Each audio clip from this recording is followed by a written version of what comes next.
kelas 9 SD Selip 15. Saya bersama dengan kepala sekolah yang diwakilkan oleh Bapak Suryadin SPD sebagai wakil kepala SD Selip 15. Terima kasih Pak Sur. Mohon izin untuk saya wawancarai untuk pengambilan keputusan. Bagaimana Bapak mengidentifikasi kasus-kasus yang merupakan dilema etika atau bujukan moral? Terkait dengan kasus dilema atau etika moral ini memang sebuah kasus yang sering terjadi di sekolah. Kenapa? Antara kebutuhan anak dengan aturan main di sekolah itu kadang-kadang sering bertolak belakang. Contoh kasus, di satu sisi anak melanggar etika dan aturan, tapi di sisi lain juga kita harus menolong anak itu sendiri. Karena bagaimanapun anak-anak yang melanggar etika itu masih bisa kita bantu, masih bisa kita selamatkan untuk menyelesaikan tugas atau pendidikan di sekolah kita. Bagaimana Bapak menjalankan pengambilan keputusan di sekolah Bapak, terutama untuk kasus-kasus di mana ada dua kepentingan yang sama-sama benar dan sama-sama mengandung nilai kebajikan? Kita harus melihat sisi yang paling penting buat anak itu sendiri. Misalnya, ada kasus anak satu sisi dia melanggar aturan, atau di sisi lain dia memang punya prestasi, tapi selama itu aturan atau tata tertib katakanlah seperti itu masih bisa kita toleransi, ya kita harus membantu anak itu sendiri bagaimana dia bisa menyelesaikan tugas atau pendidikan di sekolah kita. Jangan sampai gara-gara dia melanggar etika atau aturan dari masa depan anak itu kita korbankan. Ya, tadi yang Bapak sampaikan tadi kepentingannya sama-sama benar ya Pak ya, itu mengandung nilai kebajikan. Nah, langkah-langkah atau prosedur apa yang Bapak biasa lakukan selama ini? Kita akan mengidentifikasi permasalahan apa sih yang dilanggar, atau etika apa sih yang mungkin tidak sesuai dengan norma yang berlaku di sekolah. Jadi ya kita melihat keadaan anak itu ya seperti apa, apakah memang aturan apa etika yang dia langgar itu masih dalam batas wajar atau bagaimana, ya kita akan coba melihat permasalahan secara detail ya. Artinya intinya kalau saya pribadi kasus-kasus seperti itu kita harus memikirkan nasib atau jangka panjang kepada anak, karena kalau kita melakukan aturan atau etika, oh ini anak aturan atau anak etika, anak harus dibatasi masa depannya, ya kan juga nanti dia tidak akan jadi siapa-siapa, karena selama ini kita lebih memikirkan masa depan. Selama itu etika atau norma yang anak langgar itu tidak secara tidak membuat sekolah itu menjadi bermasalah di kemudian hari. Itu merupakan nilai-nilai kebajikan ya Pak, langkah-langkah prosedurnya. Hal apa aja yang selama ini Bapak anggap efektif dalam pengambilan keputusan pada kasus-kasus dilema etika? Kasus-kasus yang dianggap lebih efektif apabila kita menghukum anak atau memberi sanksi kepada anak itu, ya membuat anak itu mungkin ya bisa memikirkan kembali kalau saya melanggar norma atau etika seperti itu, ya, efeknya seperti apa. Jadi bagaimana etika itu atau norma yang dilanggar itu bisa membuat mereka itu tidak akan mengulang kembali, terutama kepada adik di kelasnya. Ketika dia melihat, oh ya saya harus tidak melakukan hal yang sama seperti apa yang telah kakak kelasnya mungkin atau kakak tingkatnya melanggar aturan atau etika sendiri. Paling tidak sanksi atau hukuman katakanlah seperti itu membuat mereka itu bisa memikir 2-3 kali untuk melakukan hal-hal yang seperti kakak kelasnya atau kakak tingkatnya melakukan hal yang tidak baik. Nah, selama ini apakah ada tantangan Bapak untuk pengambilan keputusan tersebut? Setiap kita mengambil suatu keputusan itu pasti punya tantangan, hambatan, dan rintangan. Tinggal bagaimana kita melihat kasusnya gitu. Nah, kalau kasusnya mungkin harus melibatkan banyak teman guru, ya kita butuh sharing dengan teman-teman. Kira-kira yang terbaik apa yang kita harus lakukan untuk mengambil sebuah keputusan. Jangan sampai keputusan yang kita ambil itu justru membuat implikasi atau dampak yang kurang bagus terhadap anak dan juga keluarga besarnya di rumah. Oke, baik. Baik, selanjutnya apakah Bapak memiliki sebuah jadwal tertentu dalam sebuah penyelesaian kasus dilema etika?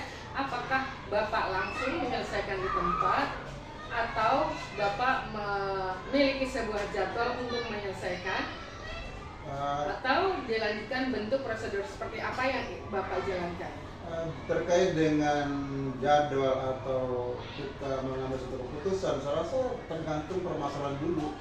Masalahnya seperti apa nih yang kita harus ambil keputusan. Kalau memang masalah itu mungkin agak besar atau masalah itu agak rumit, ya perlu kita membuat jadwal untuk membuat solusi atau jalan keluar seperti apa. Tapi kalau masalah itu mungkin tidak terlalu berat atau mungkin masalah sekali dan membutuhkan tindakan cepat, ya kita tidak perlu prosedural menggunakan jadwal. Tergantung kasusnya apa, permasalahannya apa. Kalau memang butuh proses dan butuh waktu, ya kita perlu membuat jadwal biar selesai permasalahannya. Tetapi kalau kita melihat kasusnya atau permasalahan pelanggaran anak yang mungkin perlu kita lakukan tindakan secepatnya, ya kita tanpa harus membuat jadwal terlebih dahulu. Tapi tergantung kasusnya apa dulu, itu masalahnya.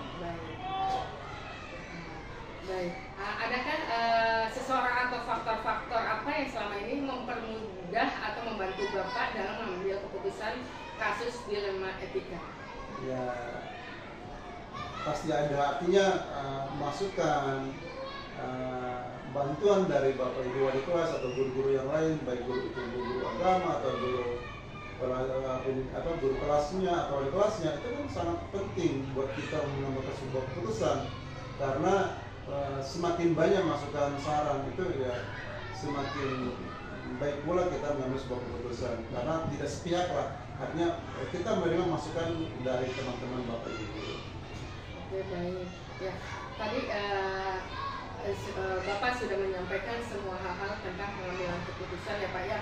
Pembelajaran apa yang Bapak petik dari pengalaman keputusan dilema etika tersebut? Pengalaman yang kita harus ambil, ya artinya segala sesuatu itu anak yang memang harus kita lihat perkembangannya, etikanya, moralnya seperti apa, karena bagaimanapun seiring dengan perkembangan usia, terus pendidikan anak itu dia akan bisa memahami, oh begini loh kalau kita melanggar etika, oh begini loh kita melanggar moral. Karena bagaimanapun etika dan moral itu adalah hal yang paling utama, ibaratnya adab oleh seseorang untuk hidup di tengah-tengah masyarakat. Tanpa etika dan moral, sekalipun kita itu anak yang cerdas, saya rasa ya kita tidak mungkin bisa hidup berdampingan dengan masyarakat sekitar. Etika moral adalah hal yang harus kita junjung tinggi, yang harus kita tanamkan di lingkungan sekolah. Bagaimanapun moral dan etika adalah hal yang paling utama di samping kemampuan secara akademik atau kecerdasan anak itu sendiri. Baik, terima kasih Pak Sur, wawancaranya sudah selesai. Terima kasih atas waktunya. Mohon maaf apabila ada kekurangan atau ada ucapan yang tidak berkenan, mohon dimaafkan. Sama-sama, dan semoga tugasnya bisa selesai dan lancar sampai tuntas. Terima kasih Pak Sur. Assalamualaikum warahmatullahi wabarakatuh. Saya guru penggerak angkatan 9 dari SD Selipi 15, yang mana saya akan mewawancara kepala sekolah dari SLB 5 Jakarta bersama Ibu Terima kasih, saya akan melanjutkan wawancara ini. Baik Ibu, saya akan mewawancara Ibu mengenai pengambilan keputusan. Bagaimana Ibu mengidentifikasi kasus-kasus yang merupakan dilema etika atau bujukan moral?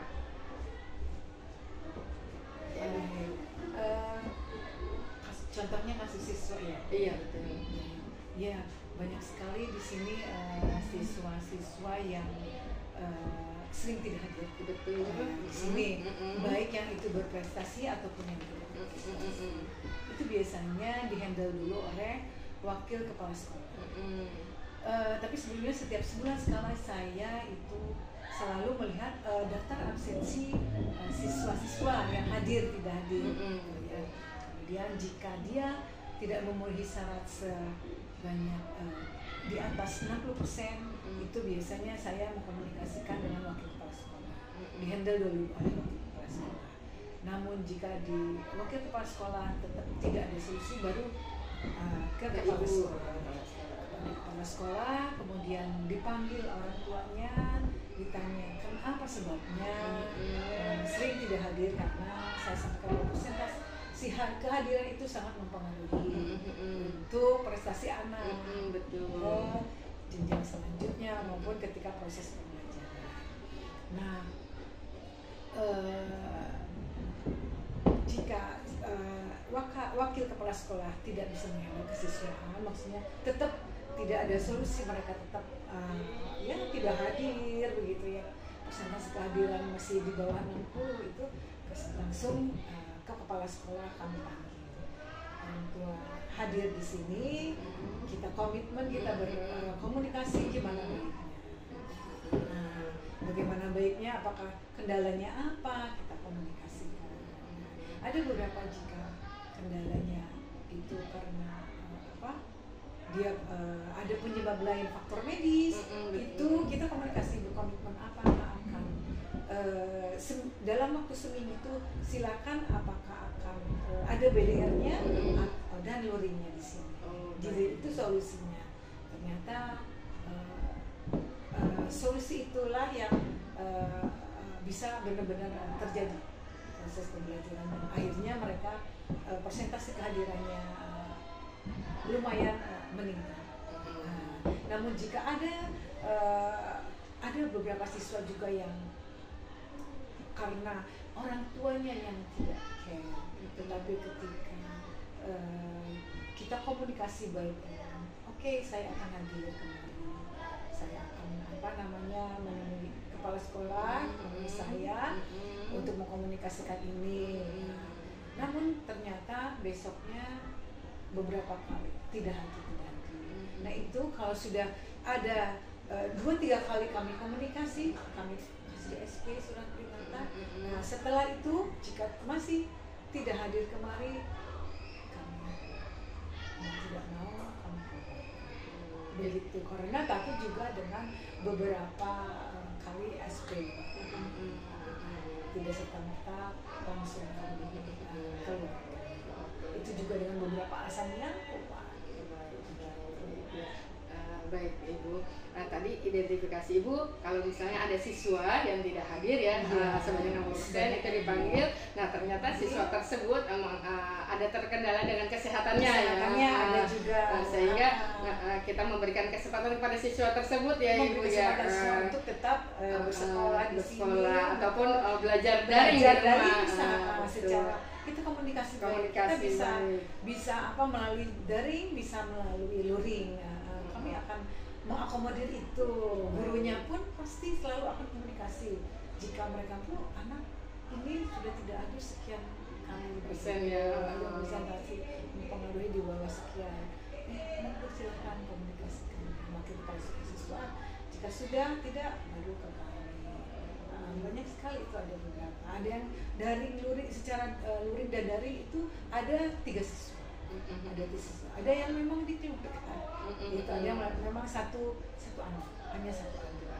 Sisanya itu daring dan luring. Masalahnya yaitu medis. Baik. Nah, setelah Ibu menjalankan pengambilan keputusan di sekolah Ibu, untuk kasus-kasus di mana ada 2 kepentingan yang sama-sama benar atau sama-sama mengandung nilai kebajikan, bagaimana cara Ibu menjalankan keputusannya? Itu yang contoh seperti tadi Ibu katakan, jika dia ya sama persentase kehadirannya kurang dari kalau di sini kurang dari 60%, kemudian tapi dia berprestasi, nah itu kami juga tetap melalui pendekatan yang persuasif ya, komunikasi juga dengan orang tuanya. Jika kendalanya kadang ada kendalanya di transportasi ketika pengantaran siswa tersebut, terus kami komunikasikan jika transportasi apakah dari memang di sini kan ekonominya menengah ke bawah, kemampuan orang tuanya, dan kebanyakan orang tuanya yang memang kerjanya ya serabutan begitu, kadang si ibunya hanya cuci baju dari pintu ke pintu. Nah kami komunikasikan bisanya by kalau Gojek kan mahal katanya gitu. Jadinya melalui transport umum, jadi kadang kesiangan gitu kan. Yang Jaklingko yang dari Jakarta ya, Bu ya. Ya betul. Nah oke lah, saya bilang kalau itu kita maklumin karena kamu menunggu lama. Betul. Namun tetap disiplinkan anaknya untuk selalu tepat waktu. Tetap saya sampaikan untuk tepat waktu. Namun kan kalau situasi itu kondisional, kita maklumi gitu, namun tidak setiap hari begitu, dan kehadiran juga mempengaruhi gitu. Nah kami tetap komunikasi jika memang mereka kendalanya di transportasi, jadi kami kasih alternatif. Kemudian ketika prestasi itu kita selalu komunikasi dengan orang tua. Anak ini punya prestasi di bidang ini, jika tidak hadir kemari kan mempengaruhi juga untuk pengambilan keputusan anak ini akan diistiqrakan atau tidak.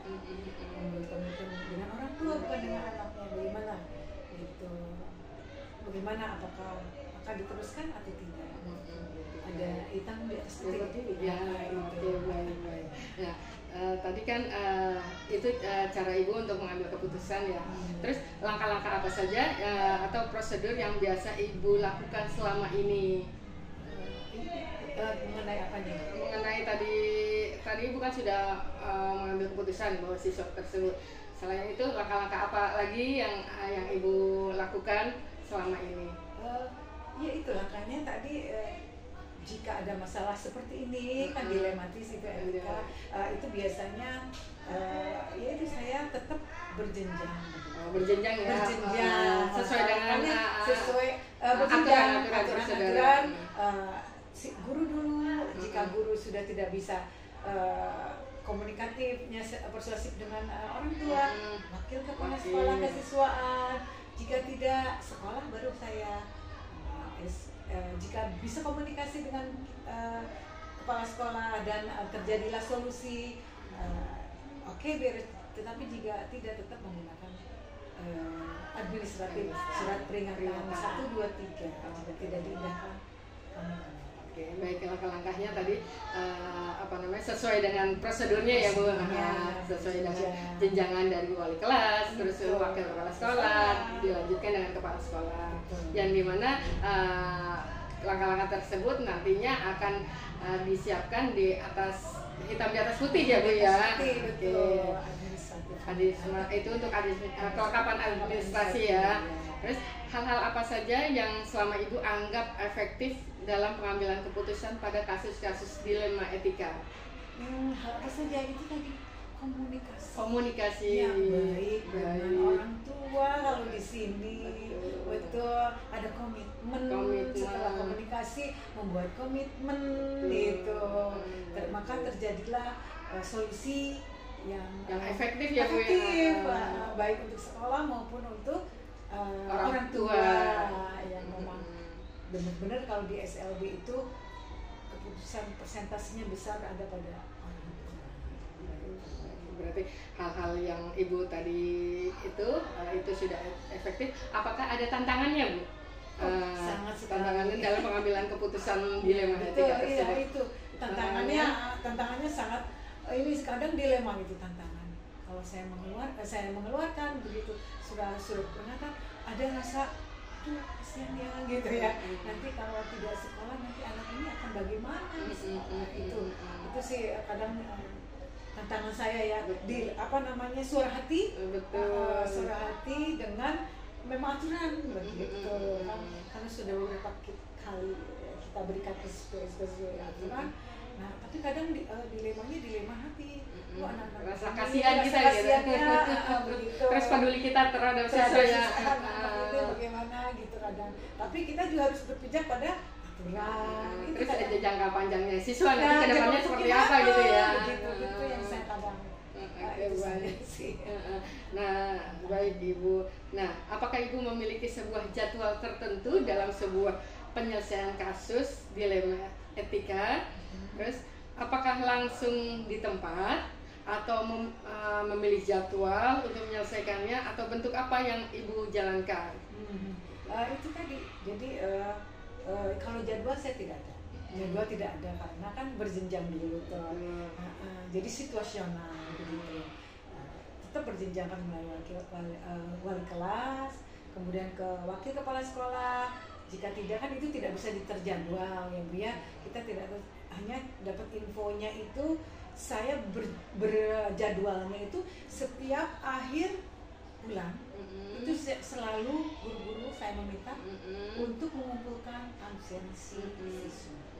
Melaporkan bagaimana kegiatan siswa tersebut nanti. Saya tahu dari situ, saya ini jarang masuk, sakit izin apanya sampai sekian dalam sebulannya, begitu. Jadi saya kan melihat apakah ini sudah dikomunikasikan, sudah diambil oleh wakil sudah Bu gini-gini ya, wakil kepala sudah tidak oke.